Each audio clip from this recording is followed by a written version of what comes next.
하나님의 말씀은 신약성경 로마서 11장 1절에서 12절까지 말씀이 되겠습니다. 로마서 11장 1절에서 12절 말씀입니다. 로마서 1장 1절에서 12절 말씀 한 절씩 교독하겠습니다. 그러므로 내가 말하노니 하나님이 자기 백성을 버리셨느냐? 그럴 수 없느니라. 나도 이스라엘인이요 아브라함의 씨에서 난 자요 베냐민 지파라.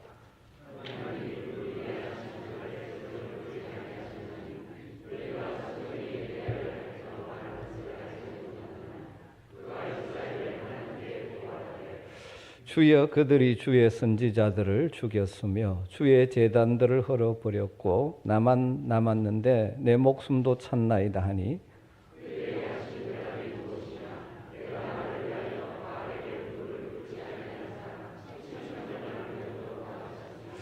그런즉 이와 같이 지금도 은혜로 택하심을 따라 남은 자가 있느니라.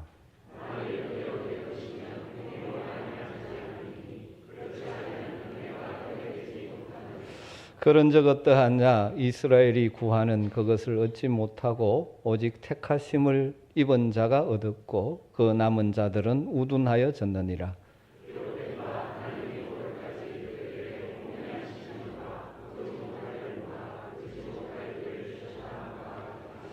또 다윗이 이르되 그들의 밥상이 올무와 덫과 거치는 것과 보응이 되게 하시옵고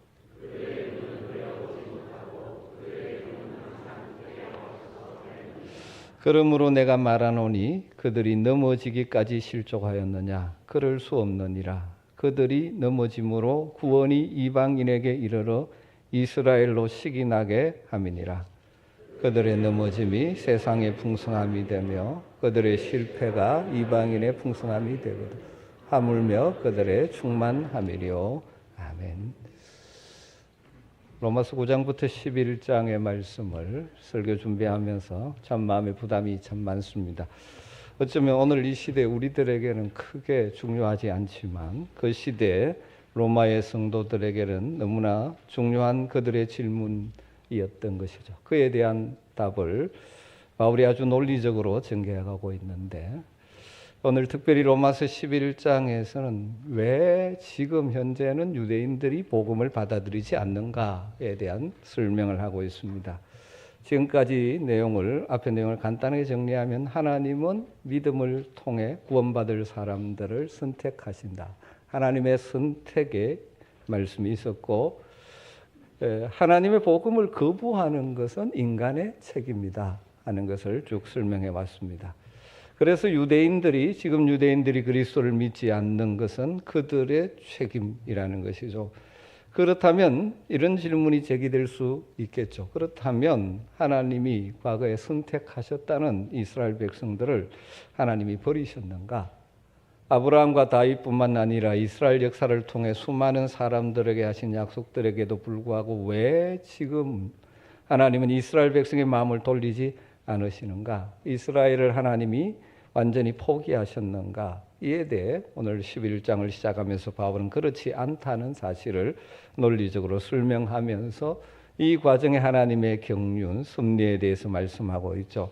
직접적으로 우리에게 직접 해당되는 말씀은 아니지만 이 말씀을 묵상하면서 그 원리들을 오늘 이 시대의 새로운 하나님의 언약 백성인 우리들에게 적용할 것이 무엇인지를 한번 나누어 보려고 합니다. 첫 번째 다룰 주제는 하나님이 이스라엘을 버리지는 않으셨다. 왜냐하면 지금도 은혜로 택하심을 받은 남은 자들이 있다 하는 것을 말씀하고 있습니다. 이스라엘은 하나님의 택한 백성이었죠. 이미 9장에서 살펴본 것처럼 그들은 온 세상을 구원하기 위한 도구로 그들의 조상 아브라함, 이삭, 야곱 때부터 하나님의 택함 받은 자들이었습니다. 하나님께서 이스라엘을 택하신 것은 하나님과 열방 사이에 중보하는 제사장 나라가 되라고 택한 것이죠. 그들만 따로 살라는 것이 아니라 그들이 하나님을 섬기는 삶을 통하여 열방들이 하나님께로 돌아오는 제사장 나라가 되라는 것이죠. 그런 의미에서 이스라엘 백성은 하나님의 구속 역사에 아주 특별한 위치를 차지하고 있는 것이죠. 그런데도 아주 역설적으로 지금 현재 이스라엘 민족은 이 당시에 하나님이 보내신, 약속을 따라 보내신 메시아 구원자 예수 그리스도를 거절하고 있습니다. 하나님의 선택을 받았다는 그들이 예수 그리스도를 믿지 않고 복음을 거부하고 있죠. 그들 대부분은 복음을 순종하지 않고 있습니다. 그러므로 비록 그들이 하나님의 선택받은 백성임에도 불구하고 구원의 길에서 멀어져 있는 것이죠. 왜냐하면 요한복음 14장 6절에 예수님이 말씀하신 것처럼 길이요 진리요 생명이신 예수 그리스도를 통하지 않고는 아무도 하나님 앞에 나아갈 수 없고 구원을 얻을 수 없기 때문이죠. 또 사도행전에 말했듯이 하나님께서 천하 인간에게 구원받을 만한 다른 이름을 주신 적이 없다고 선언하고 있죠. 오직 하나님이 보내신 구원자 예수 그리스도로 말미암아 구원을 받는데, 선택을 받았다는 이스라엘 백성들이라도 할지라도 그들이 예수 그리스도를 거부함으로 말미암아 지금 구원의 길에서 멀어져 가 있는 것이죠. 이런 상황에 대해 제기되는 질문을 바울은 생각하면서 지금 답을 제시하는 것이죠. 그들이 예수님을 믿지 않는 것을 보니 하나님께서 택하셨던 이스라엘 백성들을 버리신 것이 아닙니까? 라는 그런 질문을 전제로 하고 바울 사도는 그렇지 않다라고 답을 하면서 오늘 말씀이 시작되고 있죠. 1절에 그러므로 내가 말하노니 하나님이 자기 백성을 버리셨느냐? 그럴 수 없느니라. 그러면서 하나님이 이스라엘 백성을 버리지 않았다는 것을 두 가지 예로 설명하고 있죠. 1절에서는 바울 자신을 예로 들고 있습니다. 나도 이스라엘인이요 아브라함의 씨에서 난 자요 베냐민 지파라. 자신이 유대인임을 강조하면서 이렇게 말하는 것이죠. 나를 봐라. 나도 전에는 그리스도를 대적하던 박해하던 완악한 사람이었다. 나 같은 사람도 포기하지 않고 구원하셨는데 어떻게 하나님께서 유대인을 버렸다고 말할 수 있겠는가? 그런 이야기죠. 그러면서 2절에서 4절에는 또 엘리야 선지자 때의 이 이야기를 예를 들고 있는 것이죠. 엘리야 선지자도 한때 하나님이 이스라엘을 버리셨고 자기 밖에는 하나님을 진실하게 믿는 사람이 없다라고 생각했었죠. 3절이 나와 있죠. 주여 그들이 주의 선지자들을 죽였으며 주의 제단들을 헐어버렸고 나만 남았는데 내 목숨을 찾나이다. 엘리야 시대의 저런 상황 속에 자기만 남은 같은 시대, 이렇게 하나님께 항변하는 엘리야에게 하나님이 주신 대답이 무엇이었습니까? 4절에 내가 나를 위하여 바알에게 무릎을 꿇지 아니한 사람 7,000명을 남겨두었다라고 말하는 것이죠. 눈에는 보이지 않았지만, 엘리야의 눈에는 보이지 않았지만 하나님 여전히 남은 자들을 두셨다는 것이죠. 이스라엘이 하나님을 완전히 거부한 것 같고 하나님도 언뜻 보면 이스라엘 버려서 그 아합의 폭정 속에 살고 있지만, 그러나 여전히 하나님은 신실한 남은 자들, 진정한 하나님의 백성들을 남겨놓으셨다는 사실을 예로 들면서 지금도 많은 이스라엘 유대인들이 복음을 거부하고 있지만, 그래서 하나님께서 버리신 것처럼 보이지만 지금도 그 가운데는 은혜로 택하심을 받은 남은 자들이 있다라고 말하는 것이죠. 그것이 5절 6절이죠. 그런즉 이와 같이 지금도 은혜로 택하심을 따라 남은 자가 있느니라. 만일 은혜로 된 것이면 행위로 말미암지 아무음이니 그렇지 않으면 은혜가 은혜되지 못하느니라. 오늘 말씀에서 발견할 수 있는 중요한 진리는 하나님은 남은 자들을 통해서 하나님 백성의 계보를 이어가시고 남은 자들을 통해서 하나님은 지금도 일하신다 하는 것입니다. 이 본문의 말씀은 1차적으로 유대인들, 이스라엘 백성에게 적용되는 말씀이지만 2차적으로 오늘 이 시대를 살아가는 새로운 하나님의 언약 백성들인 우리에게도 적용될 수 있는 중요한 말씀입니다. 여러분 성경 역사를 보십시오. 하나님께서 하나님의 뜻을 이루어 갈 때 때마다 소수의 남은 자들을 남겨놓으시고 그 남은 자들을 통하여 하나님 역사에 가십니다. 그래서 하나님 어쩌면 다수 대부대보다는 소수 정예부대를 활용하시기를 더 좋아하시는 분입니다. 여러분 세상은 타락한 가치관이 있기 때문에 하나님의 백성이 다수가 되지는 않습니다. 그러나 하나님은 항상 소수를 통하여 여전히 하나님이 역사해 가신다는 것입니다. 여러분 생각해 보십시오. 기근이 들었을 때 요셉 한 사람 통해서 야곱의 가족 70명이 기근으로부터 구원받게 하셨지 않습니까? 모세와 아론 그리고 여호수아를 통하여 200만 명이 넘는 이스라엘 백성들을 출애굽시키고 가나안 땅으로 인도하셨지 않습니까? 기드온과 300명의 용사들을 통해서 메뚜기 떼처럼 많은 미디안과 아말렉의 연합군을 하나님 물리치셨습니다. 바울 한 사람을 통하여 유럽의 복음이 전파되기 시작했습니다. 종교개혁자 마틴 루터를 통하여 그 당시 부패한 교회를 다시 회복시키셨습니다. 아펜젤러 언더우드 선교사님을 통해서 이 어둠의 땅 조선 한국 땅에 복음이 들어왔습니다. 바로 이와 같이 하나님은 남은 자들을 통하여 하나님의 역사를 이어가신다는 것입니다. 그렇다면 오늘날 하나님께서 남겨놓으신 자들은 어떤 자들이라고 말합니까? 5절을 보면 그런즉 이와 같이 지금도 은혜로 택하심을 따라 남은 자가 있느니라. 5절을 통하여 알 수 있는 것은 남은 자들은 어떤 자입니까? 은혜로 택하심을 입은 자. 은혜로 택하심을 입은 자. 그 당시에도 유대인들 가운데 은혜로 택하심을 입은 자들이 많이 있었죠. 여러분 이 시대도 마찬가지입니다. 바로 이 시대 저와 여러분이 하나님의 은혜로 택하심을 받아 성령의 역사로 복음의 진리를 믿는 남은 자들이라는 사실을 기억하시면 좋겠습니다. 우리 주변에 여전히 하나님을 거부하고 예수 그리스도의 복음을 거부하고 대적하는 자들과 세력이 너무너무 득세하고 있는 현실을 살아가죠. 지금만이 아닙니다. 새 역사 가운데 늘 그렇습니다. 그래서 때로는 하나님이 정말 지금 일하시는가라는 의심이 들 때가 있죠. 하나님이 일하시면 왜 이렇습니까? 라고 우리로 하여금 낙심하게 만드는 일들이 많이 일어나고 있죠. 여러분 그러나 기억하십시오. 이 시대 믿음의 진정한 은혜로 택함을 받아 구원하던 남은 자들 비록 미약해 보이지만 하나님은 우리 남은 자들을 통하여 여전히 역사해 가시는 것입니다. 뿐만 아니라 우리가 이 땅을 믿음으로 살아갈 때 때론 엘리야처럼 느낄 때도 많죠. 나 혼자, 또 그로 인한 두려움, 또 다양한 상황에 대한 낙심이 찾아올 때가 있습니다. 여러분 기억하십시오. 나만이 아니라 여전히 하나님이 주변에 남겨놓은 남은 자들이 있다는 사실.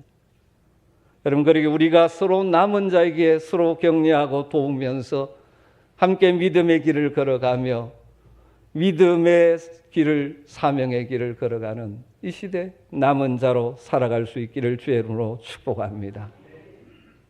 그렇다면 왜 대부분의 유대인들이 지금 복음을 받아들이지 못하고 진정한 의, 하나님의 의, 예수 그리스도를 통해 주어지는 의를 얻지 못하느냐?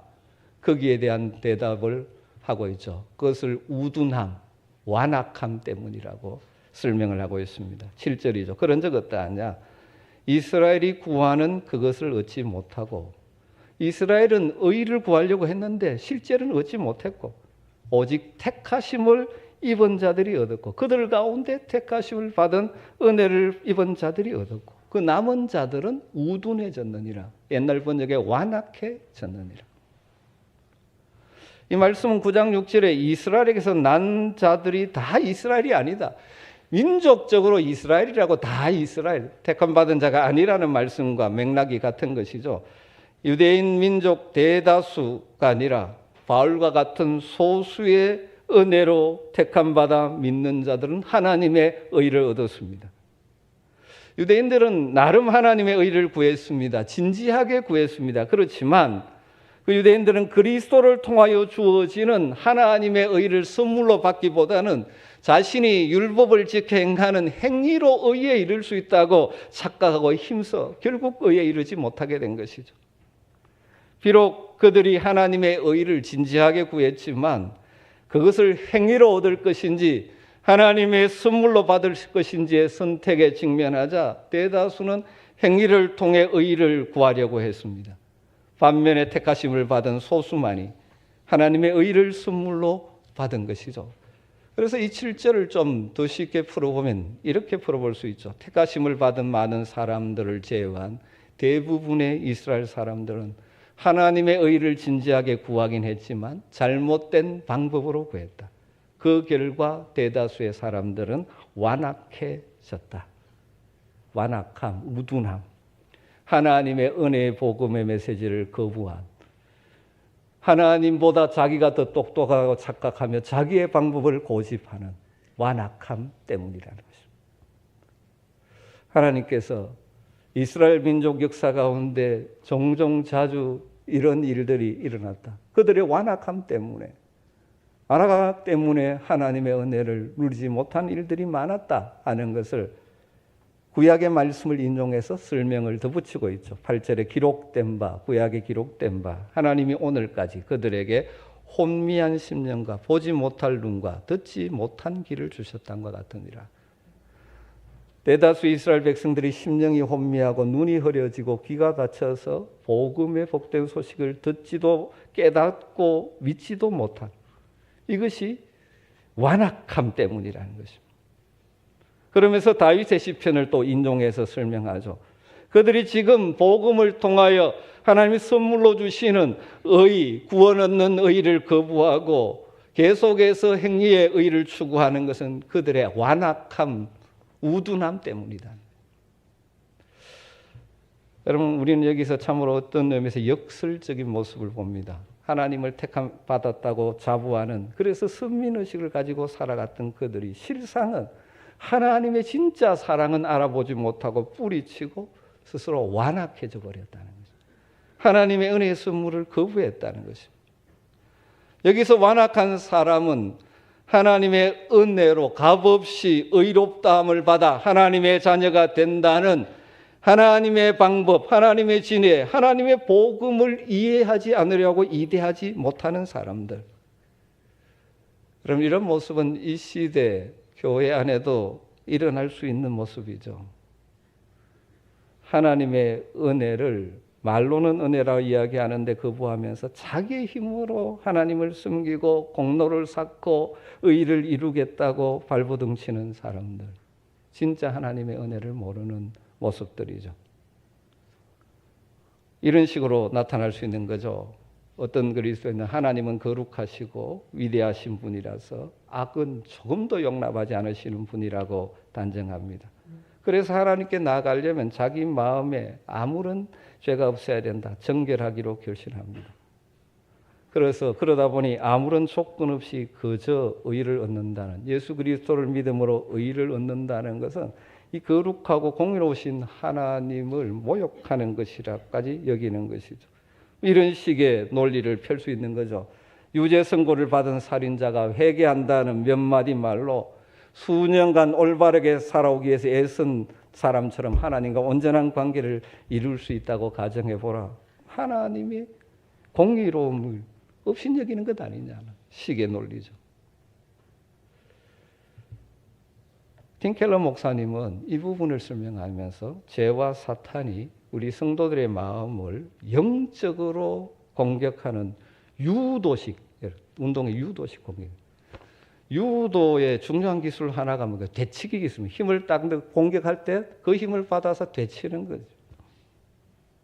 상대방의 공격을 역이용하는 것이죠. 하나님의 의를 구하는 것은 분명히 옳은 일인데 잘못된 방향으로 나아가다 보면 사탄이 그걸 이용해서 되치기 함으로 복음이 말하는 값없이 주시는 의가 맞지 않는 것처럼 생각하게 만들어버립니다. 그래서 하나님의 은혜의 선물이 아닌 자신의 행위로 의를 추구하는, 공의를 추구하는 그런 사탄의 대치기에 넘어가 버린다는 것입니다. 다시 말해서 하나님을 기쁘시게 하려는 간절한 갈망이 자신의 노력과 능력에 대한 무의식적인 교만과 합쳐지면서 그리스도를 통하여 주어지는 하나님의 긍휼과 사랑에 대한 거부 반응에 이르는 완악함이 이른다는 것입니다. 이 시대에 성도들 가운데 이런 오류에 빠질 위험성이 종종 있죠.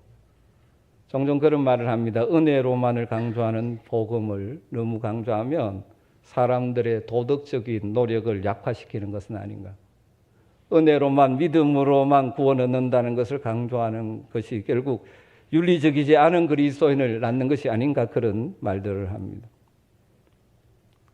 그리고 나름대로 의의를 쌓고 하나님 앞에 공로를 쌓아서 그것을 자랑하고 나는 이런 존재인데 하면서 다른 사람을 향하여 비난하고 비판하는 잘못을 범하게 만들죠.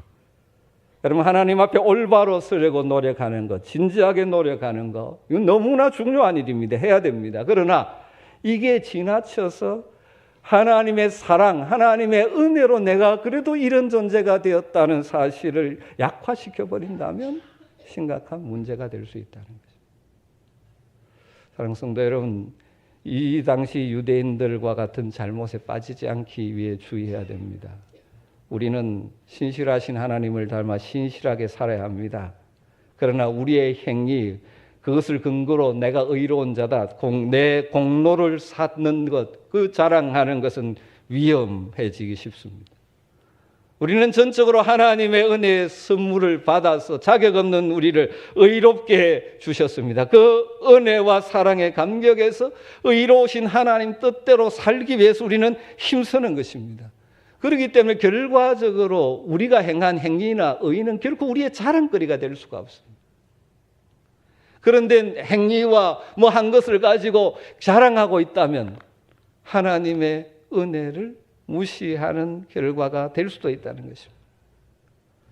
여러분, 내가 이렇게 했고 나는 이만큼 했기 때문에 왜 당신은 그렇게 하지 않느냐, 우리는 비난하고 비판할 자격이 없는 자들이죠. 사실 하나님의 은혜가 아니었다면 우리는 그렇게 살아갈 수도 없는 자들이었습니다. 날마다 하나님의 은혜를 덧입고 은혜를 고백하며 은혜를 구하며 사는 저와 여러분 되기를 간절히 소망합니다. 그렇다면 마지막으로 오늘 다룰 주제는 그럼 이스라엘의 미래는 어떻게 되는 것인가? 다음 주까지 말씀을 드려야 완전히 결론이 되게 되어집니다마는 11절을 보면 그러므로 내가 말하노니 그들이 넘어지기까지 실족하였느냐? 그럴 수 없느니라.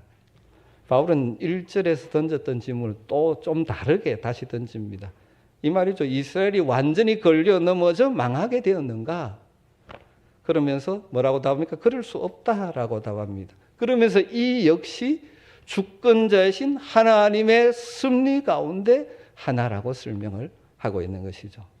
그럴 수 없느니라. 그 다음 뭐라고 말합니까? 그들이 넘어짐으로, 유대인들이 넘어짐으로 구원이 이방인에게 이르러 이스라엘로 식이 나게 함이니라. 이스라엘은 넘어졌지만 그로 인해서 누구에게? 이방인들에게 구원이 주어졌다는 것입니다. 바울 당시 유대인들 가운데 믿는 자들이 있지만 다수의 유대인들은 이 복음에 적대적이었죠. 여러분, 그렇지 않았다면 한번 생각해 보십시오. 초대교회는 유대인 출신의 그리스도인으로 가득 찼다면 이방인들을 수용하는 그런 모든 사람을 위한 교회가 되지 못하고 이스라엘 민족들 안으로만 구원을 제한할 가능성이 높았을 것입니다. 그렇지만 다수의 거부하는 유대인들이 있었기 때문에 이방인에게 복음이 확산되어지고 그리고 이방인들과 유대인들이 함께하는 교회가 세워지게 된 것입니다. 하나님의 섭리라는 사실을 말하고 있는 거죠. 여러분, 사도행전의 사도 바울의 전도 여행의 과정을 보면 이런 순환이 반복되는 것을 보게 됩니다.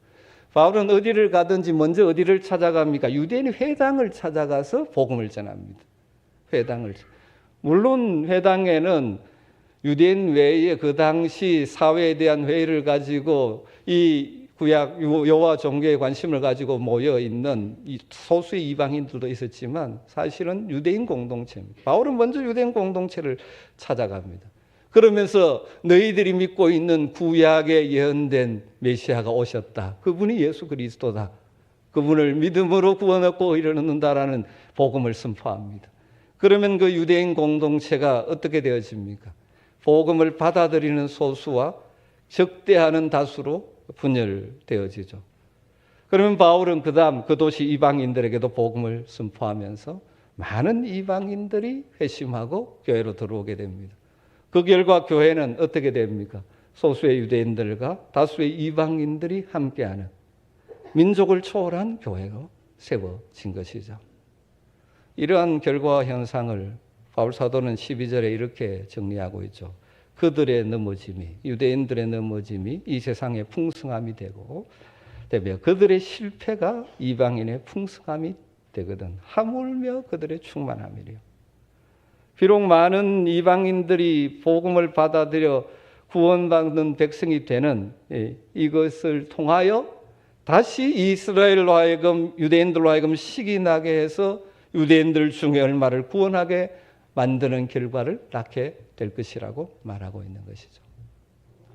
말씀을 정리하면서 오늘 우리에게 적용할 말씀 두 가지만 나누고 마무리하고 싶습니다. 첫 번째 메시지는 하나님은 늘 남은 자를 통해 일하신다는 것입니다.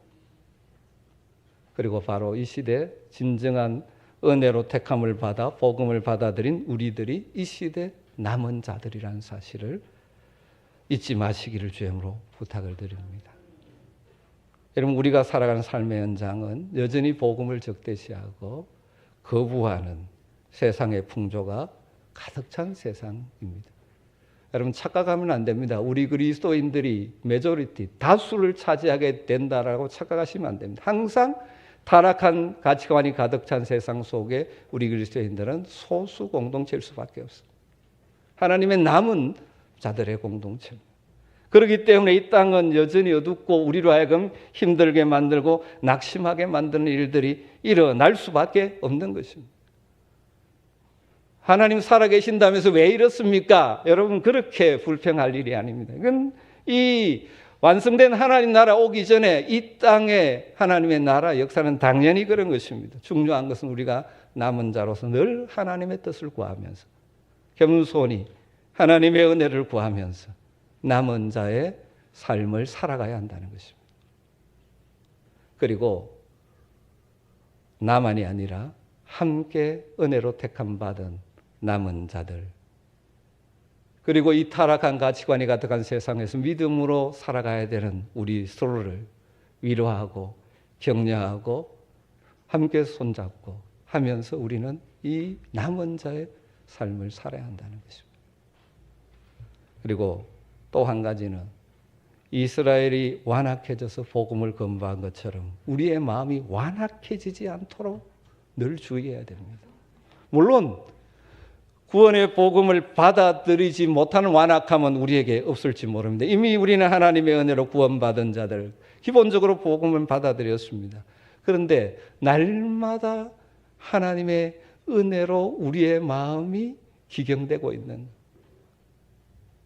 날마다 은혜가 필요한 자들입니다. 그렇지 않으면 우리 마음이 완악해져 버려요. 교회는 오래 출석했는데 이 마음이 완악해져 버리면 말씀이 들어가지 않습니다. 예수님의 비유처럼, 씨 뿌리는 자의 비유처럼 복음의 말씀이 들어왔는데 열매가 맺히지 않아요. 그래서 묵은 땅을 기경하라고 말씀하지 않습니다. 날마다 은혜로 우리의 마음을 기경해서 우리의 마음이 완악해지지 않도록 성령의 도우심을 구해야 합니다. 여러분의 지식, 또 여러분이 조금 행한 여러분의 행위, 의, 또 봉사, 섬김, 이것이 여러분의 마음을 완악하게 만들지 않도록 늘 주의해야 됩니다. 날마다 하나님의 말씀의 씨가 우리 마음밭에 뿌려져서 열매 맺음으로 인하여 인격이 주님을 닮아가는 변화가 일어나가지고 삶의 현장에 우리를 통하여 생명의 열매가 맺힐 수 있어야 됩니다. 그러기 위해서는 우리의 마음이 완악해지지 않고 늘 옥토가 되어서 겸손하게 하나님의 은혜로 기경되어짐으로 늘 말씀을 듣거나 묵상할 때마다 내게 주시는 성령의 세미한 음성을 듣고 순종의 발걸음을 옮겨놓음으로 우리의 인격이 변하고 우리의 삶에 선한 열매가 맺힐 수 있는 그런 저와 여러분이 되기를 간절히 소망합니다. 기도하겠습니다. 하나님, 우리를 불러주시고 은혜의 복음을 믿고 하나님의 의를 선물로 받은 이 시대 남은 자들 되게 해주심을 감사합니다. 늘 우리의 마음을 기경함으로, 은혜로 기경함으로 겸손히 주의 음성을 들음으로 우리의 인격의 변화의 열매들과 삶 속에 하나님 주시는 선한 열매들을 남기는 복된 주의 백성들 되게 하여 주시옵소서. 예수님의 이름으로 기도드리옵나이다. 아멘.